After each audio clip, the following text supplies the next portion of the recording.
પાપડીનું શાક તો તમે ઘણી બધી વાર ખાધું જ હશે, પણ આજે આપણે પાપડીમાંથી કંઈ નવું જ બનાવશું કે બધા જને પસંદ આવશે.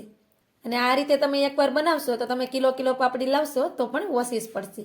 તો તેના માટે આપણે 250 ગ્રામ પાપડી લીધી છે અને પાપડી આપણે આ રીતે દાણાવાળી જ લેવાની છે.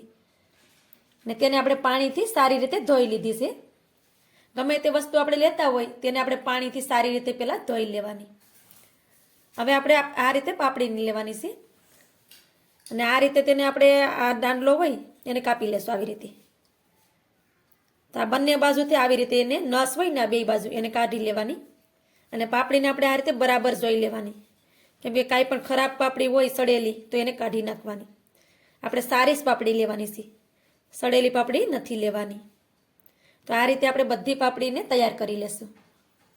આ રીતે આપણે બધી પાપડીમાંથી નસો કાઢી અને રેડી કરી લીધી છે. હવે આને આપણે બાફવાની છે. તેને આપણે પ્રેશર કુકરમાં નાખી દઈશું. તેમાં આપણે થોડુંક પાણી નાખી દઈશું, અડધા ગ્લાસ જેટલું પાણી નાખી દેવાનું, કેમ કે આને બફાતા બહુ વાર ન લાગે. તો આપણે આમાં અડધો ગ્લાસ જેટલું પાણી નાખી દીધું છે અને તેમાં આપણે અડધી ચમચી ભરીને હળદર નાખી દઈશું. સ્વાદ પ્રમાણે મીઠું નાખી દેવાનું અને સારી રીતે મિક્સ કરી દેવાનું. હવે આપણે કુકરનું ઢાંકણું બંધ કરી દઈશું. કુકરને આપણે ગેસ ઉપર રાખી દીધું છે. હવે આપણે આમાં 2 સીટી કરવાની છે. 2 સીટી થઈ જાય એટલે ગેસને આપણે બંધ કરી દેવાનો ને પછી એને ખોલવાનું નહીં. એમાંથી સારું પ્રેશર નીકળી જાય પછી જ આપણે એને ખોલવાનું છે. કુકરમાં આપણે 2 સીટીને કરી લીધી હતી અને ગેસને પણ બંધ કરી દીધો છે, કેમ કે 2 સીટી આપણે કરીએ તો પાપડી બફાઈ જ જાય છે, એ કાસી નથી રહેતી. તો હવે આપણે જોઈ લેશું તેને. તો પાપડીને આપણે શેક કરશું. આ રીતે લઈ અને શેક કરવાની, આવી રીતે દબાવવાની. જામ જો પાપડી આપણી સરસ બફાઈ ગઈ છે. આ બિલકુલ કાસી નથી. 2 સીટીમાં પાપડી છે એ બફાઈ જ જાય. હવે આમાંથી આપણે બધું પાણી કાઢી લેવાનું છે. પાપડીમાંથી આપણે બધું પાણી કાઢી લીધું છે, તમે જોઈ શકો છો. હવે આપણે તેને સાઈડ પર રાખી દઈશું. તેમાં આપણે વઘાર કરવાનો છે. તેના માટે આપણે આ કઢાઈ લીધી છે. તેમાં આપણે 1 પાવડું ભરીને તેલ નાખી દઈશું, કેમ કે આને આપણે લુખી ખાવાની હોય એટલે આપણે આમાં ઝાઝું તેલ નહીં નાખવાનું. ને આપણે ગેસને પણ ચાલુ કરી દઈશું. તેલને સારી રીતે ગરમ કરી લેશું. તેલ આપણું સારી રીતે ગરમ થઈ ગયું છે. તેમાં આપણે અજમા નાખવાના છે. 1 ચમચી ભરીને મેં અજમા લીધા છે.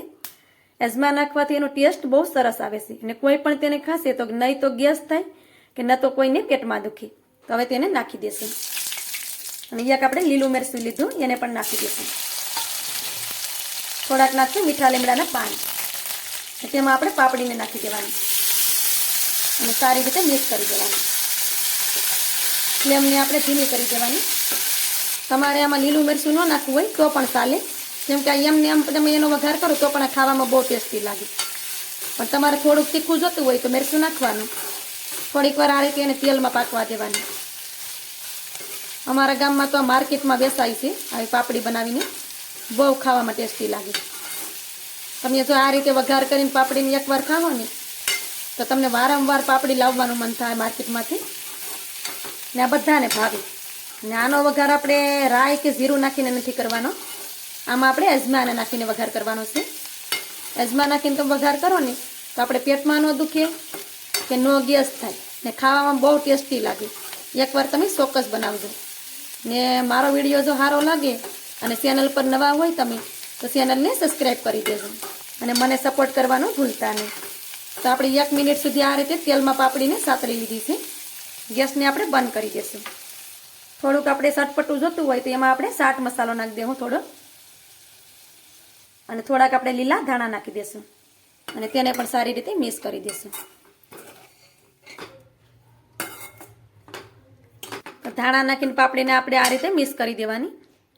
આમાં મેં મીઠું નથી નાખ્યું, કેમ કે મીઠું આપણે પાપડી બેફીને ત્યારે નાખ્યું હતું, તો આમાં પછી નાખીએ ને તો મીઠું વધી જાય એટલે મેં નથી નાખ્યું. એટલે તમને એમ થાય કે મીઠું બેન મેં કેમ ન નાખ્યું, એટલા માટે મેં મીઠું નથી નાખ્યું. હવે જો આ પાપડીને તમે આના દાણા કાઢીને ખાઈ શકો ને અમે તો જો આ પાન હોતા ખાઈએ, કેમ કે આ પાંદડા બહુ મીઠા લાગે. ને તમારે જો આ દાણા કાઢીને આવી રીતે ખાવી હોય ને આવી રીતે તમે આના દાણા કાઢીને ખાઈ શકો, બહુ સરસ લાગે. પણ આ પાંદડા પણ એને ખાવામાં બહુ સરસ લાગે છે.